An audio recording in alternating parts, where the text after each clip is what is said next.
오늘 우리 주신 하나님의 말씀은 창세기 45장 9절로 20절 말씀, 창세기 45장 9절로 20절 말씀, 구약성경 73면에 있는 말씀이 되겠습니다. 우리 창세기 45장 9절로 20절 말씀 한 절씩 교독하신 후에 마지막 20절 말씀 한 목소리로 합독하도록 하겠습니다. 제가 먼저 9절 말씀 읽겠습니다. 당신들이 속히 아버지께로 올라가서 아뢰기를 아버지 아들 요셉의 말에 하나님이 나를 애굽 전국의 주로 세우셨으니 지체 말고 내게로 내려오사. 아버지의 아들들과 아버지의 손자들과 아버지의 양과 소와 모든 소유가 고센 땅에 머물며 나와 가깝게 하소서. 흉년이 아직 5해가 있으니 내가 거기서 아버지를 봉양하리이다. 아버지와 아버지의 가족과 아버지께 속한 모든 사람에게 부족함이 없도록 하겠나이다 하더라고 전하소서.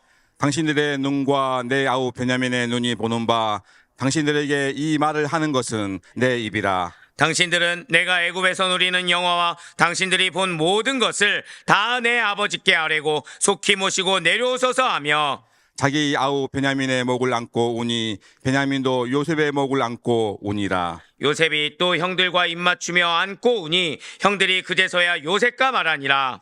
요셉의 형들이 왔다는 소문이 바로의 궁에 들리매 바로와 그의 신하들이 기뻐하고 바로는 요셉에게 이르되 내 형들에게 명령하기를 너희는 이렇게 하여 너희 양식을 싣고 가서 가나안 땅에 이르거든 너희 아버지와 너희 가족을 이끌고 내게로 오라.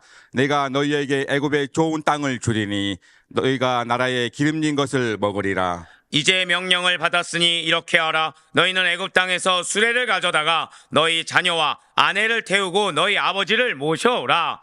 또 너희의 기구를 아끼지 말라. 온 애굽 땅에 좋은 것이 너희 것임이니라. 아멘. 할렐루야. 내 모든 변화시 살아있는 주의 말씀의 은혜를 사모함으로 말미암아 이렇게 하루의 시작을 말씀과 기도로서 주께서 기쁘게 봐주시사. 자, 절대 한번 크게 고백하시게요. 주님께서 이미 준비하고 계십니다. 네, 그렇습니다. 사실 이번 주간은 주님께서 거의 반전을 보여주시는 내용들이 기록되어 있습니다. 그렇습니다. 지금 우리가 이렇게 하루의 시작을 어떤 환경에서도 이렇게 말씀과 기도로서 주께서 기쁘게 받으시사 우리의 모든 것을 준비하고 계시다. 우리의 모든 것을 이루고 계시다라는 말씀의 확신으로 새벽 기도에 함께 하시는 우리 모든 성도님들을 주님을 환영하고 축복합니다. 이 새벽에 우리 계속해서 창세기를 통해서 은혜 받는 시간을 갖고 있습니다. 특별히 창세기 30장부터 50장까지 기록된 요셉의 행적에 대해서 은혜를 받고 있는데요. 이제 드디어 이제 대미를 장식하는 요셉이 야곱의 가족들을 애굽으로 초청하는 내용이 바로 오늘 본문 메시지가 된다라는 거예요. 자, 먼저 창세기 45장 9절에서 20절까지 말씀 중에 9절에서 10절까지의 말씀을 먼저 보도록 하시겠습니다. 당신들은 속히 아버지께로 올라가서 아뢰기를 아버지 아들 요셉의 말에 하나님이 나를 애굽 전국의 주로 세우셨으니 지체 말고 내게로 내려오사. 아버지의 아들들과 아버지의 손자들과 아버지의 양과 소와 모든 소유가 고센 땅에 머물며 나와 가깝게 하소서. 아멘. 자, 오늘 말씀을 전하기에 앞서 절대 고백하시게요. 지체하지 맙시다. 네, 이거를 기억하셔야 돼요. 오늘 메시지는 딱 이걸 기억하셔야 됩니다. 자, 아까 인사말에 주님께서 무엇을 하고 계시다고요? 준비하고 계시죠. 주님께서 준비하고 계신 것을 결국 우리의 것으로 나의 것을 하기 위해서는 어떻게 해야 된다는 거예요? 고백하십시다. 지체하지 맙시다. 네, 바로 그거예요. 그러니까 오늘 메시지에 관통하는 내용이 딱 2가지라고 한다면 주님께서 이미 준비하고 계시고 그 가운데 지체하지 아니한 자들의 것이 바로 그들의 것이 된다라는 것이죠. 지금 요셉은 형제들에게 아버지를 모시고 고센 땅으로 오라라고 초청하고 있습니다. 그렇다고 한다면 지금 이렇게 애굽으로 초청받은 야곱 가족들은 고센 땅으로 오되 지체하지 말고 와야 된다는 거예요. 뒤를 돌아보면 안 된다는 거죠. 계산해서도 안 됩니다. 머뭇거려서도 안 됩니다. 자, 요셉의 형제들과 그의 아버지 야곱이 애굽으로 내려오는 일이 지금 굉장히 한 번 더 고백하실게요. 시급합니다. 맞아요. 굉장히 시급한 상황입니다. 자, 우리가 지금 잊지 말아야 될 상황이 있죠. 자, 지금 이 요셉의 형제들은 언제 2차 방문을 애굽의 2차 방문을 언제 했습니까?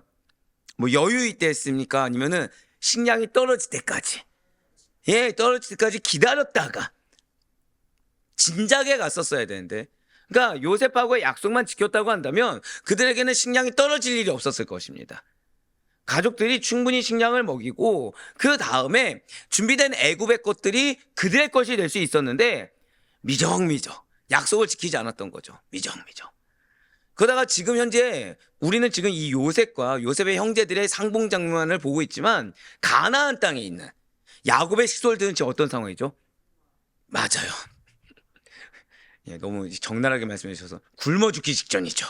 예, 굶어 죽기 직전인 겁니다. 굉장히 시급해요. 시급합니다. 애굽을 중심으로 한 근처 국가에 임한 흉년이 근데 문제는 점점점 심각해져 가고 있었다는 거예요. 여기서 우리가 오해하지 말아야 될 것이 7년 6년 7년 풍년 7년 흉년입니다. 이것이 동일하게 가는 걸까요? 점점 심각해질까요? 점점 심각해진다는 거예요. 그러니까 이때만 넘기면 되겠지라고 생각해서는 안 되는 것입니다. 이거보다 더한 것이 기다리고 있기 때문에 반드시 절대 한 번 더 고백하실게요. 주님 품 안에. 맞아요. 주님 품 안에 반드시 피해야 된다는 거예요. 버티려고 해봤자 버틸 수 있는 상황이 아니라는 것입니다. 애굽으로 가족 전체가 서둘러서 애굽으로 옮겨오지 않게 된다고 한다면 지금은 비록 식량을 일부 가져갈 수 있겠죠. 그 순간은 넘길 수가 있을 것입니다. 그런데 앞으로는 불가능하다는 거예요. 앞으로는 생존 자체가 위협받을 수가 있다는 것이죠.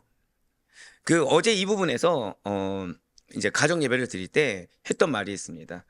언발의 오줌 누기로 만족하지 마라라고 얘기한 적이 있어요. 무슨 얘기냐면 자 이제 애들이 계약을 했습니다. 애들이 계약을 했어요. 아시다시피 저희는 3남매입니다. 3남매가 동일하게 충성될까요? 격차가 있을까요? 뭐 이런 거 말씀드리면 격차가 있겠죠. 벌써 여러분들 표정에서도 그치 2명도 격차가 있는데 3명은 격차가 없겠냐 지금 이렇게 나오시는데 3명의 격차가 있는 겁니다. 근데 준비된 자는 여유가 있어요. 준비된 자는.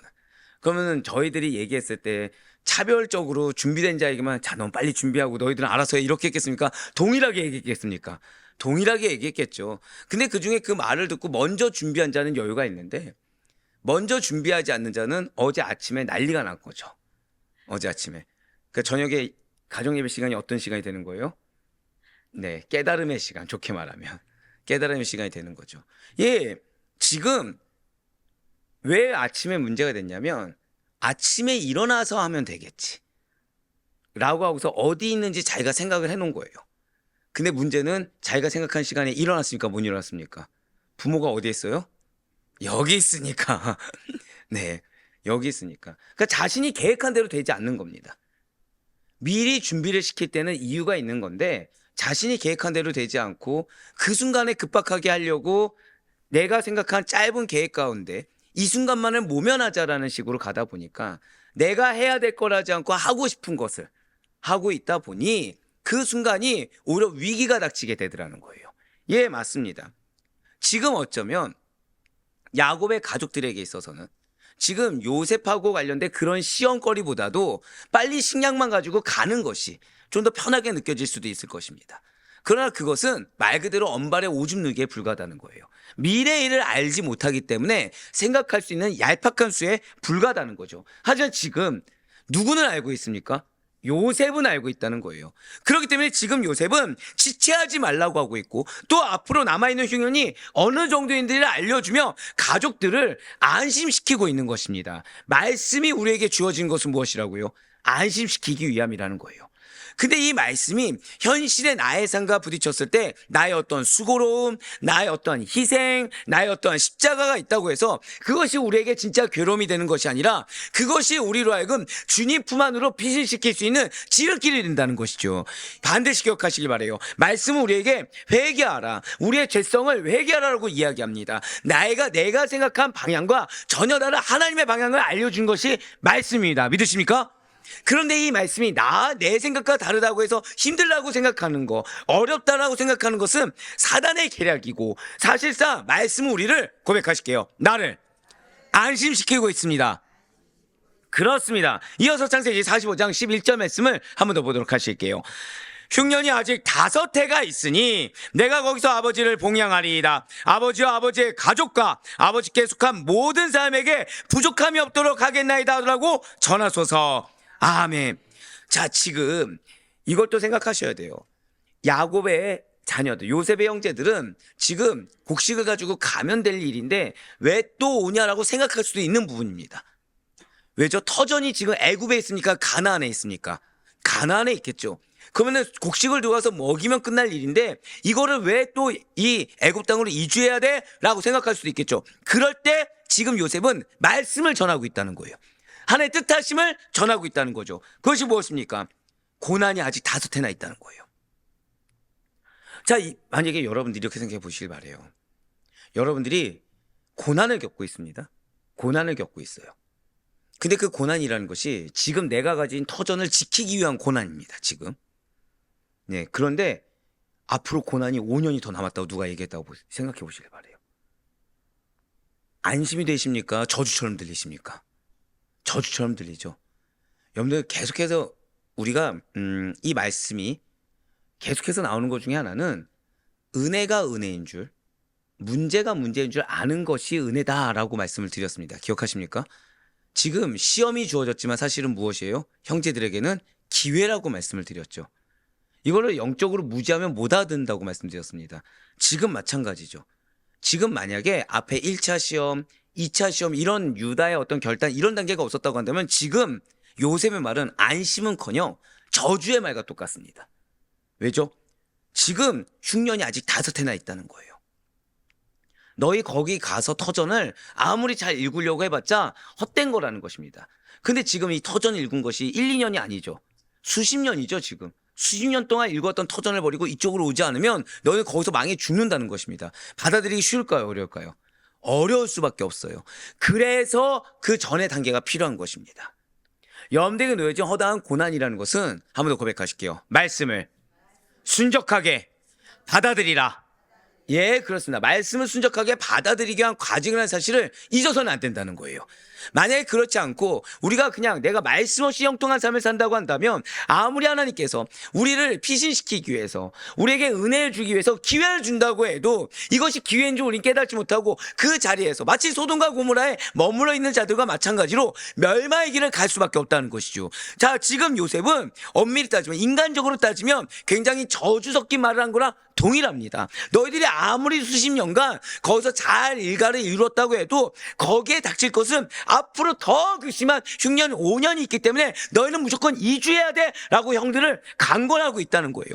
지금 요셉은 그의 가족들을 임시방편으로 고센지방에 잠시 있게 하는 정도로 있게 하기 위해서 말을 하는 것이 아닙니다. 형제들이 어떤 생각을 갖든지 그보다 더 큰 사랑으로 한 번 더 고백하실까요? 큰 계획으로, 큰 사랑으로 준비시키고 있습니다.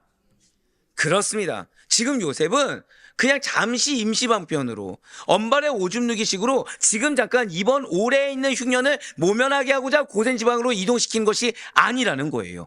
하나님이 여러분들에게 말씀을 통해서 여러분들을 변화시키길 원하는 것은 지금 있는 상황을 잠시 모면하고자 지금 있는 이 위기만 잠깐 넘기고자 던지는 말씀들이 아니라는 것이죠. 진정으로 사랑하기 때문에 매우 치밀한 계획 속에서 지속적으로 머무는 정착지로서 거주하게 하기 위함, 즉 계속해서 안식을 주기 위해서 계속해서 평강을 주기 위해서 지금 말씀하고 계시다는 것입니다. 지금 요셉이 자신의 가족들을 머무르게 하고자 하는 이 고센 땅은 나일강 하류의 삼각주 지방에 있는 애굽 땅의 한 지명의 이름입니다. 그리고 이 지역에서 히브리인들은 아마 이제 여러분들은 이미 우린 출애굽기를 통해서 알고 계시겠지만 출애굽할 때까지 그곳에서 정착하게 돼요. 그런데 이 지역은 어떤 지역이냐면 나일 동쪽의 목초 지역입니다. 자, 그 애굽인들은 유목 생활을 했겠습니까? 아니면 유목 생활하지 않고 농경을 했겠습니까? 농경을 했죠. 그렇기 때문에 이 나일 동쪽의 목초 지역이라는 곳은 애굽인에게는 무용한 곳이에요. 유용하지 않은 곳입니다. 하지만 유목민이었던 이스라엘이 거주하기에는 아주 적합한 지역이라는 것이죠. 때로는 하나님이 여러분들에게 말씀을 주실 때가 있어요. 근데 그 말씀이 내 지금 현재 상황에 적용하기에는 맞지 않는 말씀처럼 느껴질 때가 있습니다. 그런데 아이러니하게도 그리스도인의 정체성으로는 적합한 말씀을 주신다는 거예요. 이거에 대한 분별이 있으셔야 됩니다. 그래야 하나님이 나에게 주신 말씀이 실제로 나에게는 어떤 땅이 되는 것이요? 고센 땅이 되는 거예요. 고센 땅은 그런 영적 의미가 있습니다. 세상적으로는 쓸데가 없는 곳이지만 영적인 자들에게는 유용한 땅. 세상적인 자들에게는 전혀 소용없는 말씀이지만 영적으로 하나님의 백성들에게는 능력 있는 말씀. 그것이 우리에게 주어진 말씀의 사실을 절대 잊지 마시기 바래요. 여러분들 요셉의 말씀은요. 그러니까 정확히는 우리 성도님이 그런 고백을 했어요. 창세기에 성경 전체가 들어있는 것 같습니다. 창세기 단어 하나하나가 놓칠 것이 없습니다. 너무 감사했어요. 또 누군가 하지 마시고 그자가 누구입니까? 우리 뻔뻔하게 나입니다. 네, 젊은 친구들이죠. 젊은 친구예요. 우리의 다음 세대는 정말 이게 희망이 있습니다. 뭐 작년도 당연히 희망 있겠죠. 아멘 나왔으니까. 이 진짜 지금 이 고센 땅 하나에도 무의미하지가 않아요. 영적인 의미가 담겨 있다는 것입니다. 예, 맞아요. 게다가 이게 끝이 아니죠. 지금 유목민들에게는 유용하지만 농경을 전문으로 했던 애굽인들에게는 무용하다고 했습니다. 이게 끝이 아니라 애굽 본토와는 상당히 거리가 있습니다. 그러니까 애굽의 화려한 문화는 없어요. 거리가 멀어져 있습니다. 그러니까 많은 우상을 섬기고 있던 애굽의 영향을 거의 받지 않는 곳이 거기입니다. 그러니까 그곳을 가면 이곳이 애굽 땅인지 그냥 아무것도 없는 황활한 광야인지 전혀 구분할 수 없는 땅이 어디예요? 고센 땅입니다. 그러니까 이집트라고 해도 이집트 전 지역이라고 해도 곳곳마다 신전을 놓기란 좀 힘들지 않겠습니까? 그러니까 이 곳곳마다 신전이 없는 곳 중에 하나가 어딘 거예요? 고센 땅이라는 거죠. 그래서 이곳에서 거주한다는 것은 여호와 유일 신앙을 너무나도 잘 지킬 수 있는 땅 중에 하나가 고센 땅이라는 거예요. 게다가 애굽 변방에 위치했다고 말씀드렸습니다. 나중에 출애굽하기 용이할까요? 불편할까요? 용이하다는 거죠. 나중에 애굽에서 가나안으로 돌아갈 때 보다 쉽게 출애굽할 수 있는 지역이 또 이 고센 땅입니다. 지금 요셉은 추후에 출애굽까지는 생각을 못할 수도 있습니다. 하지만 이러한 여러 가지 사정을 염두에 두고 가족들을 고센 땅에 정착시킬 계획을 세우고 있다는 거예요. 형제들이 알든 모르든 요셉은 가족 전체를 생각하는 마음으로 더 큰 원대한 계획 가운데 지금 말씀으로 권면하고 있다는 거죠. 그러면서 이제 창세기 45장 12절과 13절 말씀도 보도록 하시겠습니다. 당신들의 눈과 내 아우 베냐민의 눈이 보는 바 당신들에게 이 말을 하는 것은 내 입이라. 당신들은 내가 애굽에서 누리는 영화와 당신들이 본 모든 것을 다 내 아버지께 아뢰고 속히 모시고 내려오소서 하며 아멘. 여러분들이 정말 중요하신 이유가 바로 여기에 있습니다. 지금 이 말씀은 성도가 지식으로 끝나지 않고 성도가 은혜를 체감해야 되는 이유. 성도가 예수를 직접 진짜 친밀하게 만나야 되는 이유가 바로 여기에 있습니다. 지금 이전에 뭐라 말씀드렸습니까? 주님께서는 여러분들에게 예비하신 것이 있다는 말씀을 드렸어요. 근데 이 예비하심이 단순히 지금 이 언발의 오줌 누기의 임시방편이 아니라 여러분들에게 참된 인생의 변화를 주기 위해서 더 큰 계획을 가지고 말씀을 주신다고 말씀을 드렸습니다. 근데 여기서 중요한 것이죠. 여러분들 어떤 도구입니까? 감사합니다. 축복의 도구죠. 이거 놓치시면 안 돼요. 지금 우리가 요셉의 행적을 들으면서 여러분들에게 하나님은 미션을 주셨죠. 무슨 미션이죠? 여러분들 통해 누가 축복을 받습니까? 바로 그거예요. 바로 그겁니다. 그러면 가족에게 축복의 도구가 되는 여러분들의 입술을 통해 무엇이 나가야 됩니까? 소망이 나가고 또 뭐가 나가야 될까요? 갑자기 못된 마음이 드네요. 소망이 나가야 되고 또 뭐가 나가야 될까요? 사랑이 나가야 되고 좋습니다. 또 뭐가 나가야 될까요? 뭐 좋은 것 얘기하시면 돼요. 그냥 또 뭐가 나가야 됩니까? 너무 이렇게 갑자기 여기는 벽을 딱 두고서 이쪽의 눈빛은 누가 봐도 약간 세상적인 축복을 얘기하고 싶은데 말하면 안 될 것 같고 물질을 얘기하는, 왜냐 이쪽이 너무 거룩한 걸 얘기했어요 지금. 예, 한번 한번 또 뭐가 있을까요? 예, 또 뭐가 있을까요? 그러니까 여러 가지 좋은 것들을 주고 싶으시죠 사실은. 신앙적으로든 세상적으로든. 세상적인데 갑자기 여기서 응이 나오네요. 지금 그래서 여러분들이 중요한 겁니다. 자, 지금 말씀 보도록 할게요. 지금 요셉은 누구에게 뭐라고 말을 하고 있습니까? 지금 형제들에게, 아버지 야곱을 만나게 될 형제들에게 그들이 직접 보고 직접 자신의 입을 통해 들은 것을 아버지께 고백하실게요. 증거하라. 바로 그거예요. 증거해서 아버지를 속히 모시고 오라는 것입니다. 증거만 하는 것이 아니고 무엇이 있습니까? 속히 모시고 데려오라 라고 지금 말을 하고 있다는 거죠. 야곱에게 있어서 죽은 줄로만 알았던 요셉이 애굽의 총리가 되었다. 믿을 수 있을까요, 없을까요? 믿기 어려운 말이라는 것입니다. 그래서 요셉은 형제들에게 그들이 나에 관해 직접 보고 들은 것을 너네 입술로 친히 증거하라 라고 권면하고 있다는 거예요. 그렇습니다. 어떤 사실을 증거하는 데 있어서 가장 중요한 것은 내가 직접 보고 들은 것을 생생하게 말하는 것입니다. 1인칭에서 말을 해야 되는 거지 3인칭 시점에서 말을 하는 것은 생생한 것이 아니에요. 내가 겪은 것을, 내가 체감한 것을 전해야 된다는 것이죠. 그래야 설득력이 있고 힘있게 증거할 수가 있다는 것입니다. 그리고 이것은 온 인류의 구원주가 되시고 반드시 온 인류가 믿고 구원받아야만 되는 그 이름 예수 그리스도를 증거함에 있어서도 마찬가지라는 거예요. 우리가 그리스도의 말씀을 직접 듣고 그분을 만나볼 때 그분에 대해서 확신 있게 증거할 수가 있다는 것이죠. 자, 항상 우리가 금요철 기도회마다 예배에 대해서 기도를 하죠. 예배에 대해서. 근데 제가 여러분들에게 꼭 드릴 말씀이 있습니다. 자, 예배는 항상 은혜를 받을 수 있습니까, 없습니까? 있어야만 하는 것입니다. 근데 그 이유가 무엇이냐면 우리는 단순히 나 하나만 은혜 받고자 신앙생활하는 것이 결코 아니에요. 나의 상태가 어떠하든지 간에 한 번 더 고백하실게요. 나는 은혜의 통로입니다. 여러분들 인해 은혜가 흘러나와야 돼요. 여러분들 인해서 부정적인 것이 흘러나와서는 안 됩니다. 그래서 오죽했으면 목까지 은혜로워야 된다? 얼굴 표정까지 은혜로워야 된다고 말씀드리죠. 왜입니까? 예수님이 말만 은혜롭고 얼굴은 죽상이셨습니까? 모든 것이 은혜였습니까? 오늘은 이쪽이 상당히 좋아 보이네요. 네. 모든 것이 은혜겠죠, 당연히. 당연히 모든 것이 은혜겠죠. 안 그래서 수많은 무리들이 어떻게 따라다니겠습니까? 근데 우리는 누구의 뒤를 쫓아다니는 자들이라고요? 예수님의 뒤를. 누구를 닮아가는 것입니까? 예수 그리스도의 형상을 닮아가는 자들이죠. 근데 신기한 거는 말씀은 들어서 머리로 알고 있는데 그분을 증거하는 데 있어서는 말씀보다 내 상황, 말씀보다 내 처지가 너무나도 중요할 때가 많다라는 거예요. 그렇기 때문에 예배가 그래서 중요한 것입니다.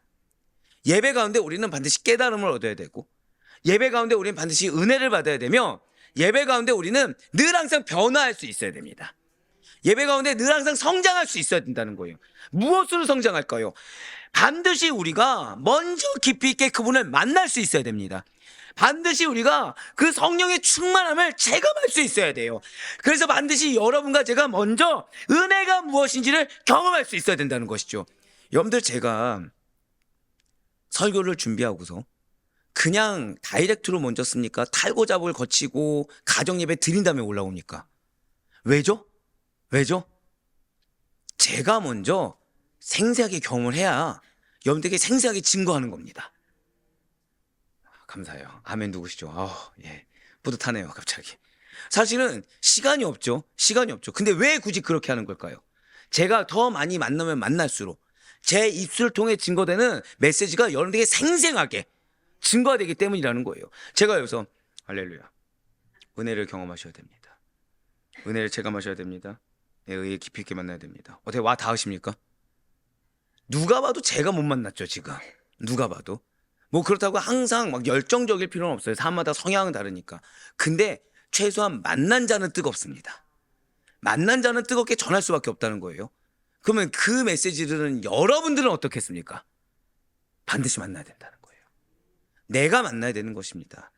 물론 우리는 마치 성경을 기록한 이 사도들과 같이 육신의 눈과 귀로 예수님을 직접 보고 직접 그 음성을 들을 수는 없습니다. 하지만 여러분과 저는 오늘날에도 여러분들 가운데 살아 역사하시는 그리스도의 영, 곧 성령님과 예수 그리스도의 말씀이 기록된 이 성경을 통해 주님의 음성을 듣고 또 주님을 우리는 깊이 있게 만날 수가 있다는 거예요. 즉 방편이 없는 것이 아닙니다. 주님이 절대 고백하실게요. 나를 위해 준비하셨습니다. 맞아요. 나를 위해 준비하셨다는 거예요. 그럼에도 불구하고 안타까운 것은 오늘날 많은 성도님들이 예수 그리스도를 힘차게 힘있게 전하지 못하고 있다는 것이죠. 그 이유가 무엇입니까? 그것은 성령으로 온전히 충만하지 못하고 있기 때문이라는 거예요. 성도임에도 불구하고 이 말씀에 대해서 내가 깊이 있게 만나지를 못하고 있기 때문이라는 거죠. 그렇기 때문에 성도라고 한다면 성도에게 사명이 있습니다. 믿으십니까? 그 사명이 무엇입니까? 땅끝까지 이르러 누구의 증인? 예수 그리스도의 증인이 되라. 할렐루야. 그 주님의 명령에 순종해서 예수 그리스도를 힘있게 증거하기 위해서는 여러분들이 먼저 충만해야 된다는 거예요. 여러분들이 먼저 그 말씀으로 말미암아 날이 갈수록 더 깊이 있게 그리스도의 장성한 분량까지 한 걸음이라도 반보라도 나아가는 매일매일이 될 수 있어야 된다는 거죠. 어제보다 오늘 은혜가 더 큽니다. 오늘보다 내일 더 은혜가 큽니다. 이 얘기는 거꾸로 무슨 얘기냐면 어제보다 오늘 내가 반보라도 성장이 있어야 돼요. 어제와 동일한 신앙의 상태? 아닙니다. 하물며 어제보다 오늘이 더 안 좋다? 이건 더 말이 더 안 되는 상태죠. 죄송하지만 이거는 그럴 수 있는 것이 아니라 이건 문제가 있는 상태라는 거예요. 여러분들 안에 누가 계십니까? 성령님이 계시죠. 성령님이 누구시죠? 예수 그리스도요? 하나님이십니다. 믿으십니까? 우리 삼위일체 하나님을 믿죠? 그러면 그 성령님은 부족함이 있나요? 없나요? 없어요. 근데 내가 안 좋다. 그럼 지금 누구의 문제입니까? 뭐 여러 가지 사람이 핑계를 대지 말아야 되는 게 내가 누구 때문에 마음이 어렵다라고 하면은 나는 지금 하나님보다 그 사람이 더 크다고 고백한 거예요. 그럼 지금 나한테 있어서 유일 씨는 하나님이십니까? 사람입니까? 지금 내가 사람이라고 고백하는 거랑 똑같다는 거죠. 우리가 환경 탓, 사람 탓하지 말아야 되는 이유가 그것이 사실 나도 모르게 내가 우상 숭배자입니다라고 고백하는 거랑 동일하다는 거예요. 자, 이것을 사람이 어떻게 그렇습니까? 이 말한 순간 지금 나는 신본주의입니까? 인본주의입니까? 인본주의죠. 그러니까 내가 아무렇지 않게 내뱉는 말이 얼마나 무서운 말인지 모르고 내뱉는다는 거예요. 근데 그것이 왜요? 지금 내가 충만하지 않기 때문에. 지금 내가 만나고 있지 못하는 증거인 것입니다. 근데 한번 생각해 보세요. 여러분들 안에 성령님은 분명히 존재하십니다. 믿음을 허락해 주셨어요. 예, 맞아요. 구원받은 자로서 믿음을 허락해 주셨어요. 근데 내가 깨닫지 못하고 내가 알지 못하는 것을 유지하고 있다. 이것은 지금 누구를 멸시하는 것이냐? 기껏 어렵게 우리를 구원해 주셨는데, 기껏 어렵게 구원해 주셨는데 그 구원받은 손길을 허사로 만드는 거랑 똑같다는 거죠. 예전에 회사 생활할 때 이제 광고 일을 했지 않습니까? 광고 일 하면은 제가 주로 맡았던 것은 이제 드라마 홍보였습니다. 드라마 홍보, 드라마 PPL을 맡았어요. 그러면은 내용을 알아야 될까요? 뭘 알아야 될까요? 내용을 압니다. 내용을 압니다. 하다 보니까 고구마 먹는 내용들이 너무 많은 거예요. 하다 보니까. 근데 주로 고구마 먹는 내용이 뭐냐면 주인공이 기껏 다 구출을 해줍니다. 그러면 구출해주면 잘 먹고 잘 살면 되잖아요. 꼭 뭐 하죠? 반전을 주기 위해서 구출받은 곳에서 애써 튀어나가요. 그러니까 이성적으로 생각하면 가만히만 있어도 괜찮을 텐데, 물론 드라마니까 그럼 드라마가 거기서 끝나게 되겠죠. 그러다 보니까 뭐만 하게 되죠? 권성징악이 있는, 네, 그런 드라마만 하게 되는 겁니다. 그래서 그걸 보고 느꼈던 것이 있어요. 아, 이게 우리 믿는 자랑 똑같구나. 기껏 구원해줘서 예수님 품 안에만 있으면 이 새드 엔딩은 존재하지 않고 굴곡도 존재하지 않고 이 인간사의 드라마는 끝이 나고 우리가 영생의 드라마만 남아있을 텐데, 우리가 기껏 구원해서 주님 품 안에 들어왔더니 기껏 뛰쳐나가가지고 고구마를 먹게 하는구나. 누구에게요? 주님에게. 그때 그 생각이 들었다는 거죠. 예, 마찬가지예요. 성도임에도 불구하고 내가 성령으로 충만하지 않는 거, 내가 말씀으로 체험받고 말씀에 대해서 깨달음이 없는 것을 이상하게 여기지 않는 거, 이게 문제라는 사실을 우린 자각할 수 있어야 되는 것입니다. 예배 가운데 반드시 은혜를 받아야 되는데, 자, 하나님께서 우리 예배를 기뻐 받으십니다. 그 하나님께서 나 혼자 기뻐 받고 여러분들에게 가만히 계신 분입니까? 기뻐 받은 만큼 또 은혜를 주십니까? 그 이상으로 은혜를 주시죠. 근데 내가 지금 은혜를 내가 못 받았다는 건 결국 뭐죠? 나는 가인의 제사를 드렸습니다. 그 얘기랑 똑같다는 거예요. 그러니까 그거를 아무렇지 않게 얘기하는 거예요. 그럼 승부수는 무엇입니까? 예배의 승부수는 무엇입니까? 무엇 때문에 내가 예배에 집중하지 못했다 보다 지금 내가 어떻게 하면 은혜를 받을 것인지, 내가 어떻게 하면 아벨의 제사에 합당한 자로 서 있을 수 있는지, 이것이 가장 시급하다는 거죠. 근데 신기할 정도로 자, 이렇게 되지 마라고 기록한 거 그대로 따라가고 있다는 거예요. 우리는 과거를 그리워하면서 현재 공고한 상태가 당연한 것이 아니라 바로 지금 은혜가 충만한 것이 당연한 자가 성도입니다. 그래야 내가 만난 예수 그리스도를 힘있고 담대하게 증거할 수가 있다는 거예요. 따라 성도님들은 반드시 성령 충만을 위해서 무시로 간구해야 됩니다. 우리가 새벽 제단을 했었죠. 성령 충만하게 하루 보내게 달라고 새벽 제단 짰는 겁니다. 지난번에 한번 말씀드렸어요. 어제 있었던 모든 죄악을 끊고 오늘 누구로 시작하는 겁니까? 하나님으로, 예수님으로, 말씀으로, 성령으로 시작하는 거예요. 날마다 그리스도의 말씀이 기록된 성경을 상고하고 묵상하며 적용하여서 실제화시키는 시작점이 새벽 기도인 것입니다. 그래야 매일의 삶이, 한번 고백하실게요. 나의 삶은 매일 성장합니다. 그것이 당연한 성도의 삶. 그리스도의 장성한 분량에 이르는 것이 당연한 우리 모든 성도님들의 삶이 될 수 있기를 간절히 소망합니다.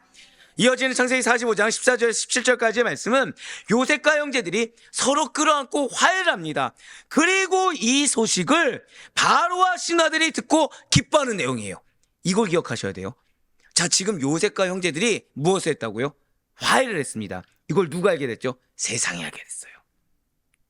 내가 예수와 화목한 관계를 이루었습니다. 세상이 알 수밖에 없습니다. 내가 형제 자매와 다툼이 있었는데 화해를 했다. 그것은 반드시 세상이 알게 된다는 거예요. 14절에서 17절까지의 말씀입니다. 자기 아우 베냐민의 목을 안고 우니 베냐민도 요셉의 목을 안고 우니라. 요셉이 또 형들과 입맞추며 안고 우니 형들이 그제서야 요셉과 말하니라. 요셉의 형들이 왔다는 소문이 바로의 궁에 들림에 바로와 그의 신하들이 기뻐하고 바로는 요셉에게 이르되 내 형들에게 명령하기를 너희는 이렇게 하여 너희 양식을 싣고 가서 가나안 땅에 이르거든. 아멘. 자, 지금 요셉은 동생 베냐민을 안고 큰 소리로 울고 있습니다. 자, 이렇게 요셉이 우는 모습이 처음입니까? 또 있습니까? 이전에도 또 있었죠. 이렇게 요셉이 얼싸안고 운 모습에 대해서 아니 분명히 권위를 지켰던 자인데 뭘 또 이렇게 오바를 한가? 너무 지나친 거 아닌가? 라고 생각할 수도 있을 거예요. 그렇다면 지금 요셉이 왜 이렇게 격하게 울음을 터뜨리고 있는 것입니까? 그것은 지금 요셉이 그의 어머니 라헬이 베냐민을 낳을 때 죽었기 때문에 어머니의 사랑을 차마 받고 자라지 못한 동생에 대한 연민이 기뻤기 때문이라는 거예요. 이렇게 큰 소리로 우는 요셉과 베냐민의 감격스러운 만남의 모습이 사실은 영향력을 주었다는 거죠. 어떤 영향이죠? 그들의 형제들을 감동시켰다는 것입니다. 어떠한 오해나 의혹, 어떠한 섭섭함이나 원망 없이 이제는 마침내 모든 형제가 서로 끌어안고 감격의 눈물의 시작점을 지금 요셉과 베냐민이 열어주었다는 거예요. 요셉이 먼저 자기의 친동생 베냐민과 목을 끌어안고 웁니다. 그리고 이어서 형들과 더불어 입맞추며 안고 울게 되었다는 거예요. 그러자 그제서야 그때까지 애굽의 총리라는 신분 앞에 주눅 들어 있었던 형들의 마음이 그제서야 풀어지게 되면서 요셉과 더불어 말하기 시작했다는 것이죠. 그동안 이 요셉과 형들 사이에 막혀있던 담이 요셉의 가족을 향한 적극적인 행동, 한 번 더 고백하실게요. 반드시 표현해야 합니다. 이걸 기억하셔야 돼요. 자, 지금 여러분들 오늘 순서를 좀 기억하셔야 돼요. 주님께서는 여러분들의 무엇을 하고 계시다? 준비하고 계시다. 준비하고 계십니다. 자, 그 가운데 우리는 어떻게 해야 된다고요? 내가 먼저 깊이 있게 만나고 내가 먼저 충만해야 된다고 말씀드렸어요. 그래야 주님께서 준비하신 것이 무엇인지를 받아들이고 나도 또 실제 증거할 수 있다고 말씀드렸습니다. 근데 증거할 때 무엇을 하라고요? 적극적으로 표현해야 됩니다. 적극적으로 표현해야 돼요. 그냥 표현 아니죠. 지금 어떻게 해요? 적극적으로. 지금 마치 누구처럼요? 요셉과 같이. 지금 요셉은 애굽 사람들이 보이는 것입니까? 아니면 베냐민과 형제들이 보이는 것입니까? 그걸 놓쳐서는 안 돼요. 많은 분들이 지금 하나님 누군가에게 대한 마음을 주셨다고 했을 때 이 누군가를 위해서 기도합니다. 예, 기도합니다. 근데 표현을 할까요, 안 할까요? 표현까지 간다고 하더라도 이 적극적인 거에 대해서는 퀘스천 마크가 붙는다는 거예요. 아닙니다. 마음을 주셨으면 내가 먼저 충만해야 되고 충만한 자는 다른 여타의 것이 보이는 것이 아니라 그 영혼이 보이고 그 공동체가 보이게 됩니다. 그래서 적극적으로 표현할 수 있게 된다는 거예요. 여기에 어떠한 내 입장, 내 위치, 내 처지 이게 보이지 않습니다. 딱 그 영혼을 위해서 올곧게 달려갈 수 있고 그 공동체에서 올곧게 달려갈 수가 있다는 거예요. 그러면서 여기서 끝나지가 않죠. 감사하게 바로가 요셉의 형들이 가나안으로부터 애굽으로 곡식을 사러 왔다는 소식을 듣게 됩니다. 기뻐하게 돼요. 곧이어 요셉에게 호의를 베풀기 위해서 최대의 예우를 갖추어서 야곱 일가를 애굽으로 초청하게 됩니다. 즉 지금 요셉의 어떠한 적극적인 표현이 지금 무엇까지 가게 된 거예요? 선한 영향력으로 세상 가운데서도 유익을 얻게 만들어 주었다는 거예요. 자, 왜입니까? 지금 요셉은 애굽에서 매우 신임을 받고 있는 인물이었기 때문에 특히 애굽왕 바로로부터 남다른 총애를 받고 있었죠. 그렇습니다. 지금 야곱 일가의 애굽 초청이라는 것은 요셉 개인의 차원에서 이루어진 것이 아닙니다. 자, 여러분들이 중요한 이유가 바로 여기에 있어요. 여러분들이 만난 만큼 증거할 수 있다고 말씀드렸죠. 여러분들이 만난 만큼 증거할 수 있다고 말씀드렸습니다. 여기에는 고백하실게요. 반드시 선한 영향력이 있습니다. 이걸 기억하셔야 된다는 거예요. 내가 만난 만큼 증거하는 것이 나는 이 사람과의 관계에서만 있는데 사실 그것이 알게 모르게 공동체에 영향을 미친다는 것입니다. 거꾸로 말씀드릴까요? 공동체에 악영향도 미칠 수 있을까요? 없을까요? 있다는 거예요. 있다는 겁니다. 내가 만나지 못한 것이 내가 나 하나로 인간적이고 세상적으로 가득 차 있는 것이 나는 나 하나 겨우 지켜서 이 자리를 지키는 것만 해도 어려운 일이다라고 생각할 수 있겠지만 사실은 이미 거기에서 악영향이 미치게 됩니다. 지금 요셉이 만약에 형들에 대해서 여전히 원망과 이 마음에 앙심을 품고 있다고 생각해 보시길 바래요. 그러면은 나는 앙심 품에도 불구하고 지금 형들을 곡식을 줬어 라고 하면서 내 의를 올릴 수 있겠죠. 근데 여기엔 반드시 뭐가 있다고요? 악 영향을 미치게 된다는 거예요. 바로가 그러면 형들을 선대할까요? 아니면 형들에 대해서 적대할까요? 적대하게 된다는 거죠. 한 번 더 고백하실게요. 나에게는 책임이 있습니다. 책임이 있어요. 우리의 책임은 다른 것이 아니라 이 선한 영향력이 있는데 선한 영향을 미치지 못하는 거, 이거 역시도 책임이 되는 것입니다. 맞습니다. 지금 요셉의 하나님 말씀에 대한 순종, 그리고 요셉의 하나님의 약속에 대한 확신이라는 것은 지금 요셉 개인의 차원에서 끝나는 것이 아니라 지금 어디까지 애굽 전 국가적인 차원에서 이루어진 일까지 확장되었습니다. 야곱 일가의 애굽 이주는 합법적이냐 아니냐의 문제를 아예 뛰어넘어서 애굽의 국빈으로 대화할 것이라는 애굽 왕 바로의 초청에 의한 것으로 확장될 수가 있었다는 것이죠. 그러면서 이제 창세기 45장 18절에서 20절까지 말씀 보도록 하시겠습니다. 너희 아버지와 너희 가족을 이끌고 내게로 오라. 내가 너희에게 애굽의 좋은 땅을 주리니 너희가 나라의 기름진 것을 먹으리라. 이제 명령을 받았으니 이렇게 하라. 너희는 애굽 땅에서 수레를 가져다가 너희 자녀와 아내를 태우고 너희 아버지를 모셔오라. 또 너희의 기구를 아끼지 말라. 온 애굽 땅에 좋은 것이 너희 것이니라. 아멘. 20절이 좀 중요합니다. 여러분들 20절이 중요해요. 오늘 거의 핵심입니다. 지금 바로는 요셉의 형제들에게 가족들을 이끌고 애굽으로 오도록 초청하면서 애굽 땅의 아름다운 것을 주겠다라고 고백하시겠습니다. 약속하고 있습니다. 자, 지금 초청에 대한 권면인데 지금 요셉의 형제들의 입장에서는 이것이 초청일까요? 큰 결단이 필요한 것일까요? 큰 결단이 필요한 것이죠. 그렇죠? 큰 결단이 필요한 것입니다. 그런데 지금 중요한 것은 큰 결단 앞에 무엇이 있다고요? 한 번 더 고백하실게요. 약속이 있습니다. 이걸 기억하셔야 돼요. 여러분들에게 명하신 하나님의 결단이라는 것은 약속이 있습니다. 자, 근데 이렇게 하는 이유는 지금 바로가 요셉의 공로를 인정하기 때문입니다. 자, 약속에는 무엇이 있다고요? 누군가의 공로가 있어요. 이거 기억하셔요. 약속에는 공로가 있습니다. 즉 여러분들에게는 이미 하나님께서 약속의 말씀을 주셨습니다. 그 약속의 말씀에 따라 여러분들에게 각자의 삶에 어떠한 변화를 위한 결단을 촉구하는 것들이 있어요. 이 결단이라는 것은 지금 야곱 일가가 이사를 결단해야 될 만큼, 이사를 결정해야 될 만큼 큰 일일 수가 있을 것입니다. 그런데 이것은 내 결단이기 이전에 누군가의 공로가 있다는 거예요. 여러분들의 약속은 나는 지금 내가 희생하는 것 같고 내가 헌신하는 것 같지만 사실 그것은 크나큰 착각이고 누군가의 공로 덕분에 나는 약속을 받을 수 있는, 한번 고백하실게요. 은혜를 입었습니다. 은혜를 입었다는 거죠. 내가 희생하는 거 이전에 사실 아예 그 희생의 기회조차 없을 것인데 지금 누군가의 공로로 인해서 약속을 받았다는 것입니다. 자, 지금 요셉의 형제들은 누구의 공로로 기회를 받은 것입니까? 요셉의 공로로 기회를 받은 거예요. 여기서 내가 어렵게 이사한다라는 배은망덕한 생각을 야곱의 아들들은 해서는 안 된다는 거죠. 애굽을 기근으로부터 구원한 요셉에 대한 바로의 신뢰와 사랑이 요셉의 가족들에게 좋은 것을 주기를 원하는 마음으로 표현되었다는 것입니다. 그것이 무엇이에요? 고백하실게요. 약속입니다. 여러분들에게 좋은 것을 주기를 원하는 마음으로 표현된 것이 무엇이라고요? 약속이라는 거예요. 그런데 20절에 붉은색으로 표현된 부분을 다시 한번 더 보시길 바라요. 같이 우리 붉은색만 같이 읽겠습니다. 시작. 자, 이게 무슨 의미입니까? 그것은 지금 야곱 가족이 가나안에서 사용하던 기구가, 즉 가재 도구들이 있을까요, 없을까요? 주방 기기들이 있겠죠. 그것들이 걸림돌이 되어서 그들의 애굽 이주가 실현되지 않을 수도 있었기 때문에 지금 누가 이 얘기를 하고 있죠? 바로 왕이 이것까지 신경 쓰고 있는 거예요. 자, 왕이 부엌에 그릇을 신경 써야 됩니까? 안 써야 됩니까?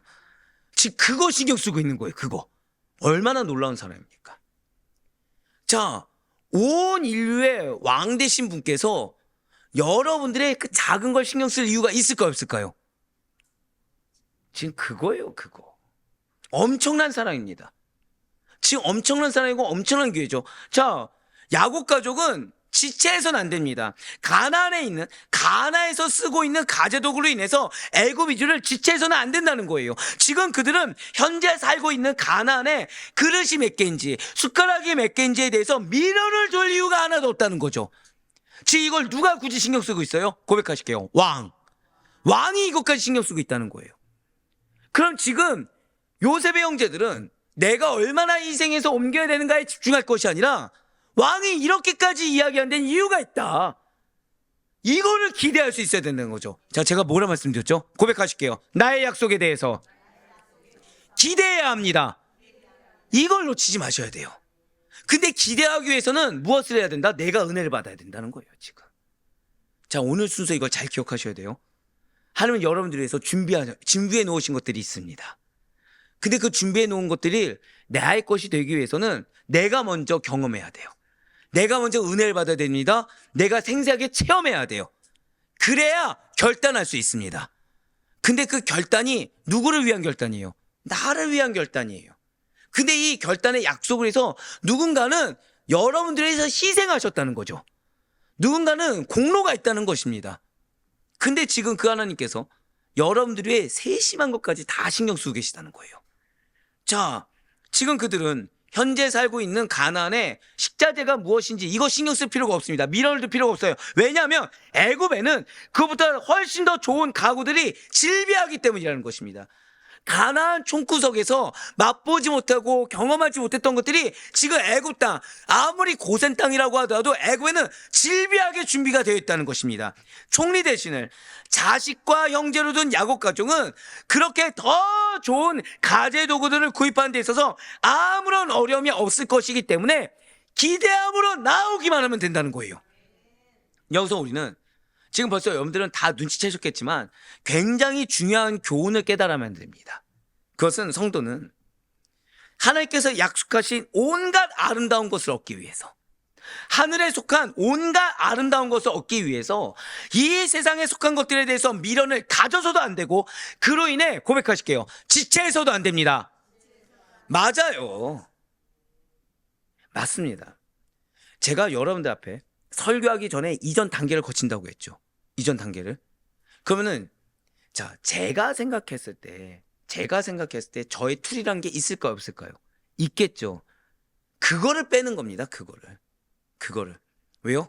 아무리 제가 좋은 것을, 여러분들에게 좋은 말, 좋은 단어를 여러 가지 갖고 있다고 해봤자 하나님이 여러분들에게 주고자 하는 것보다는 좋을 수가 없기 때문이라는 거예요. 즉 내가 내 사명을 감당하는데 이런 것들이 필요해, 저런 것들이 필요해, 백날 얘기해봤자 그건 가나안 안에 속한 것에 불과합니다. 그냥 주님이 나오라고 하면 빨리 나아가면 되고, 주님 만들라고 하면 빨리 만들면 되고, 주님이 빨리 행하라면 빨리 행하면 되는 것입니다. 이거를 내가 이게 없어서 저게 힘들어서 이래봤자 결국 엄발의 오줌 누기요. 임시방편으로 빨리 이 해결책을 주세요라고 어리석은 얘기를 한 것밖에 안 된다는 거예요. 빨리 그 내 모습에서 벗어나야 되겠죠. 빨리 약속을 받은 자와 땅에 나아가야 되겠죠. 오늘날 많은 사람들이 이 세상에 속한 것들에 집착하느라 나에게 익숙한 옛 모습에 집착하느라 그들을 영광된 자료를 부르시는, 정확히 말씀드릴까요? 비교조차 할 수 없는 더 좋은 곳으로 부르시는 하나님의 초대에 응하지 못하고 있다는 거예요. 이것은 아이러니하게도 구원받은 성도들 가운데서도 마찬가지입니다. 이 세상에 속한 것들에 대해서, 나에게 익숙한 인간적인 것들에 대해서 미련을 버리지 못해서 하나님께 더 깊이 있게 가까이 나아가지 못하는 사람들, 그 약속에 접근하지 못하는 사람들이 존재하고 있다는 것이죠. 그러나 이처럼 어리석은 일이 없다는 것입니다. 고백하실게요. 집착을 버려야 합니다. 집착을 버려야 돼요. 세상의 것에, 나의 것에, 인간의 것에 집착하여서 하나의 초청에 정작 응답하지 못하고 있는 것은 마치 돌덩이를 얻고자 황금을 버리는 것과 동일한 것입니다. 사실 이 세상에 속한 것들은 언젠가는 사라지고 말 허무한 것들이요, 주님께서 우리를 위해 예배하실 아름다운 것들에 비하면 지극히 보잘것없는 것에 불과합니다. 이에 대해 성경은 이미 우리들에게 이렇게 증거하고 있어요. 누가복음 18장 29절과 30절의 말씀, 빌립보서 3장 8절의 말씀을 보도록 하시겠습니다. 이르시되 내가 진실로 너에게 이르노니 하나님 나라를 위하여 집이나 아내나 형제나 부모나 자녀를 버린 자는 현세 여러 배를 받고 내세의 영생을 받지 못할 자가 없느니라 하시니라. 또한 모든 것을 해로 여김은 내 주 그리스도 예수를 아는 지식이 가장 고상하기 때문이라. 내가 그를 위하여 모든 것을 잃어버리고 배설물로 여김은 그리스도를 얻고. 아멘. 진실로 주님께서 우리를 위해 하늘에 예비하신 것들은 영원한 것이며 무엇과도 바꿀 수 없는 귀중한 것들입니다. 그러므로 주님의 초대를 받은 자들은 이 세상에 속한 것들에 미련을 두고서 연연해하며 주님의 부르심에 미적지근한 미온적인 태도를 보여서는 안 된다는 거예요. 나의 어떠한 희생 없이. 여러분들 이거를 그냥 오늘 말씀 끝나면 안 되죠. 계속해서 제가 왜 요셉의 행적입니다 라고 왜 30장부터 50장까지 묶어서 말씀드리겠습니까? 자, 지금 이 야곱의 아들들, 요셉의 형제들이 기회를 얻은 것은 누구 덕분이죠? 유다의 결단이 있다는 걸 놓쳐서는 안 돼요. 유다의 결단에 더해서 요셉의 열린 마음 덕분에 기회가 있는 것입니다. 그런데 이렇게 기회를 받았는데 만약에 르우벤이 이사를 언제 해? 일단 알겠다고 하고 가자 이러면 되겠습니까? 안 되겠습니까? 절대 안 된다는 거죠. 내가 이 가나안 땅에서 어떻게 일가를 이뤄서 어떻게 힘들게 했는데 이렇게 과거를 그리워하고 과거를 회상하면서 현재 옮기는 것에 대한 감사를 깨닫지 못하고 있다면 어떻게 되겠습니까? 망하기 딱 좋겠죠. 미적지근하고 미온적인 태도를 보여서는 안 됩니다. 진실로 주님의 부르심을 받은 자들은 하늘에 있는 아름다운 것들을 얻기 위해서 이 세상에 속한 나에게 익숙한 인간적인 것들을 과감하게 포기하고 주님의 초대에 신속하고도 적극적으로 응할 수가 있어야 돼요. 내 욕심이 연약하고 내 환경이 연약하다고 해서 더디 가는 게 허용된 자들이 성도가 아닙니다. 주님이 말씀을 주실 땐 이유가 있다는 거예요. 한번 여쭤볼게요. 자, 저는 담임 목회를 하고서 편해졌을까요? 이전에 부목사 때가 편했을까요? 감사해요. 예. 근데 중요한 거는 그럼 지금 행복할까요? 부목사 때가 행복할까요? 예, 진짜 지금 행복해요. 왜죠? 왜 지금 행복할 수 있죠? 한번 여쭤볼게요. 제가 지금 희생하는 게 맞습니까? 얻는 게 맞습니까? 야, 이게 행복이네요. 한국교회 어느 목회자가 성도들이 우리 목사님 희생한다고 이렇게 자신 있게 얘기할 수 있을까요? 이게 행복이네요. 이게 진짜 눈물 날 것 같네. 자, 근데 왜 지금 행복할까요? 왜? 좋아요. 왜 행복할까요? 맞아. 누가 말씀하셨죠? 기대가 있기 때문이에요. 근데 어떤 기대죠? 여러분들 인간적인 면에 대한 기대입니까? 고백하실게요. 약속에 대한 기대예요. 제가 그래서 어제 오세훈 목사님 소름 돋은 거예요. 어제 오세훈 목사님 뭐라 말씀했죠? 소망이 이 땅에 정치에 있는 것이 아니다. 소망은 어디에 있다? 예수께 있다. 소망이 여러분들에게 있는 게 아니에요. 근데 여러분들이 주신 예수 그리스도의 약속. 즉 여러분들이 약속의 말씀을 붙들고 살아가시면 그게 저에게 소망이 되는 거고 그게 행복이 되는 거예요. 근데 그걸 붙잡지 않고 인간적인 것만 계속 붙잡고 허우적허우적 된다. 그게 이제 저에게는 괴로움이 되고 저에게는 힘듦이 되는 거겠죠. 아니에요. 신속하고도 적극적으로 응해야 됩니다. 여기서 내가 희생을 얼마나 하는데 내가 얼마나 어려운데 하면은 이거는 미적지근한 태도가 되고 옛것과 비교하는 태도가 되고 뭐에 신속하게 저는 반응을 해야 되죠? 약속. 즉 하나님이 여러분들에게 어떤 말씀을 주길 원하시는가? 하나님이 여러분들에게 어떻게 변화를 주길 원하시는가? 저는 그 약속에 적극적으로 반응해야 되는 것입니다. 아, 내가 부목사 때는 얼마큼 했는데 내가 지금 여기서는 얼마큼 하는데 이 정도밖에 안 하. 이거 따지면 됩니까? 안 됩니까? 절대 안 된다는 거예요. 약속에 신속하게 반응을 해야 되는 거고 지금 현재 나에게 주어진 사명. 그것이 나에게 익숙한 대로 움직이는 것이 아니라 하나님이 이전에 일을 했는데 지금 일을 하라. 그럼 일을 하면 되는 겁니다. 나는 일을 하면 죽을 것 같다? 이건 내 생각이죠. 그 일을 하라고 하면 일을 하면 되는 겁니다. 사울 아데포에게 성도 여러분들. 오늘 본문의 요셉은 형들에 의해서 온갖 이루 말할 수 없는 모진 고난을 다 겪었던 것이 맞아요. 하지만 오히려 영화롭게 된 지금 그러한 모든 것을 그에게 악을 행한 형제들을 다 용서하고 아름다운 것이 있는 기름진 땅 애굽으로 가족들을 초청했습니다. 자, 이럴 때 그 형들은 내가 지금 얼마나 희생을 감당하냐 이것이 아니고 내가 과거에 얼마나 누렸냐 이걸 따질 것이 아니라 지금 그 초청에 적극적으로 신속하게 아멘으로 응하면 된다는 거예요. 그리할 때 영원한 생명에 들어갈 뿐만 아니라 이 세상에 주지 못하는 참된 만족과 기쁨을 그들은 누릴 수가 있게 된다는 것이죠. 자, 형들의 생명은 형들로 끝납니까? 후손들로 이어지게 됩니까? 바로 그거예요. 그 후손들에게 무엇을 물려주냐는 거죠. 가나안에서 흉년 5년 후에서 멸절당하는 것을 물려주겠습니까? 아니면 고센 땅으로 가서 약속을 계속 이어가겠습니까? 우리는 근데 감사한 것은 이보다 더 좋은 초청을 우리는 받았다는 것입니다. 이러한 주님의 초청에 겸손히 하지만 적극적으로 신속하게 응할 수가 있어야 되는 것입니다. 우리는 나 혼자만의 삶이 아니에요. 한 번 더 고백하실게요. 나에게는 책임이 있습니다. 나에겐 책임이 있어요. 우리를 위해 나의 가족을 위해 준비해 놓으신 예수님을 만나게 해야 되는 책임이 있습니다. 이 책임을 다하는 데 있어서 내가 희생한다? 기뻐해야 돼요. 왜죠? 그럼 나의 희생은 도구가 됩니다. 나의 희생 헛된 것이 아니라 상급이 됩니다. 근데 여기에서 내가 지금 어려워서 그 초청을 내가 지금 맡고 있다? 그러면 우리는 빨리 회개할 수 있어야 됩니다. 왜죠? 지금 주님께서는 여러분과 저를 유다와 같이 지금 주님께서는 여러분과 저를 요셉과 같이 사용하기를 원하신다는 거예요.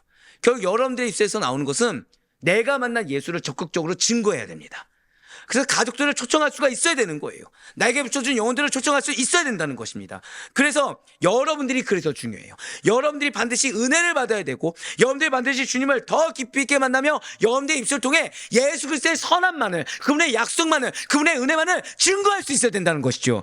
그래서 그렇게 쓰임받는 여러분들로 인해서 그렇게 쓰임받는 여러분들을 말하면 여러분들의 허락된 영혼들이 반드시 예수 그리스도를 온전히 다 만나 구원에 이르고 변화된 삶을 경험할 수 있어야 된다는 것입니다. 그래 바로 꺼놓기는 오늘 하루의 삶에 있어서도 여러분들이 먼저 예수님을 깊게 만나길 바라요. 무너진 영적 질서가 회복되기를 바랍니다. 오히려 더 견고하고도 더 큰 믿음의 성장을 여러분들뿐만 아니라 여러분들의 허락된 영혼들과 가족들과 동일하게 이루며 나아갈 수 있는 우리 모두가 될 수 있기를 주님의 이름으로 간절히 축원합니다.